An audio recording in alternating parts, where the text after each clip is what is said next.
नमस्कार, माझं नाव प्रिशा अभिजित साटम आहे. मी 8 वर्षाची आहे. माझ्या शाळेचं नाव NS national public school Mulund आहे. माझ्या संस्थेचं नाव सुप्रभात चॅरिटेबल ट्रस्ट आहे. मी आज तुम्हाला स्त्री आदी शक्ती मध्ये राणी दिद्याबद्दल सांगणार आहे. चला पळा इथून. काय? मला चिडवता? हरकत नाही, लंगडी तर लंगडी, पण तुमच्यापेक्षा काही कमी नाही मी. का चिडवतं मला? तुमचे सगळ्यांचे हातपाय तर चांगले आहेत ना, तर तुम्ही किती यश मिळवलात. मी पायाने अधू असले तरी हुशार आहे. पहिला नंबर येतो माझा दरवर्षी. जिद्द असेल तर कुठल्याही संकटावर मात करता येते, यावर ठाम विश्वास आहे माझा. राणी दिद्यासारखा. असे काय पाहता? राणी दिद्या. अहो, गाईड मधल्या उत्तराचे रट्टे मारून इतिहास समजत नसतो. नाही ना माहिती तुम्हाला राणीबद्दल? काश्मीर तरी माहिती? काश्मीर बद्दल सांगा बघू. टुरिस्ट प्लेस आणि सफरचंद आणि टेररिझम. संपलं ना ज्ञान? मी सांगते. शारीरिक व्यंग असतानाही आपल्या बुद्धीच्या तोळ्याच्या बळावर आणि अपरिमित कष्टांवर काश्मीर राज्याला स्थैर्य आणि संपन्नता देणारी राणी दिद्या. लोहारा राज्यवंशात जन्मलेली दिद्या अतिशय सुंदर, मात्र पायाने अधू होती. मात्र हे तिच्या युद्ध शिक्षणाच्या आड आलं नाही. पहा कशी सफाईदार भालाफेक करत आहे. कमीत कमी 15 ते 20 किलो वजनाची तलवार असेल.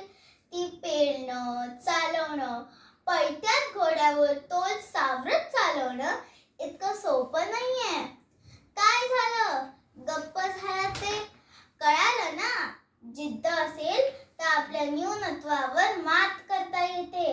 पायाने कमकुवत असलेली एक स्त्री एका राज्याची राणी होती.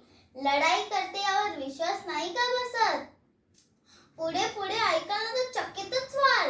ही राणी होतीच खूप हुशार. तिचा नवरा क्षेमगुप्ता होता पराक्रमी पण व्यसनाधीन. तिने त्याला प्रेमाने विश्वासात घेतले. तिच्या सहवासात तो पूर्णपणे बदलला. अहो, काय सांगू.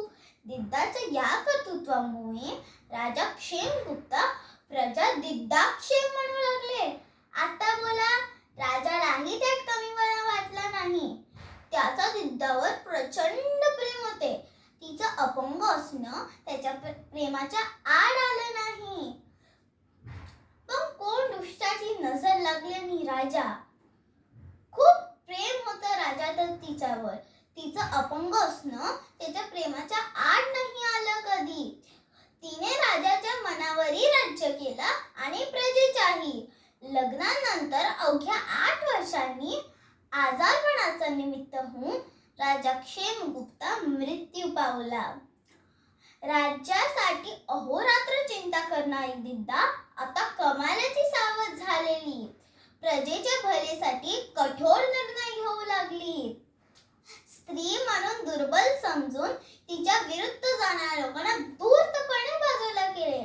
अहो, तिच्या मुलाच्या नावाने राज्य कारभार करताना अनेक राजे एकत्र येऊन तिच्याशी युद्धाला उभे राहिले, पण सगळ्यांना तोंड दिलं, कपट मोडून काढलं. ही स्वतः युद्धात उतरणारी राणी दिद्या. स्वतःच्या अपंगत्वावर मात करून राज्य चालवणारी राणी दिद्या. शरीरापेक्षा बुद्धी महत्वाची. समजलं का? आदिशक्तीचा एक रूप म्हणजे दिद्या आणि मी तिची प्रतिनिधी, रिप्रेझेंटेटिव्ह. तिच्या सारखीच कुशल होऊन दाखवेन आणि मग हसणारे तुम्ही सगळे एक दिवस मला राणी दिद्या म्हणून संबोधाल. हा शब्द आहे माझा. कळालं? चला वा बाजूला.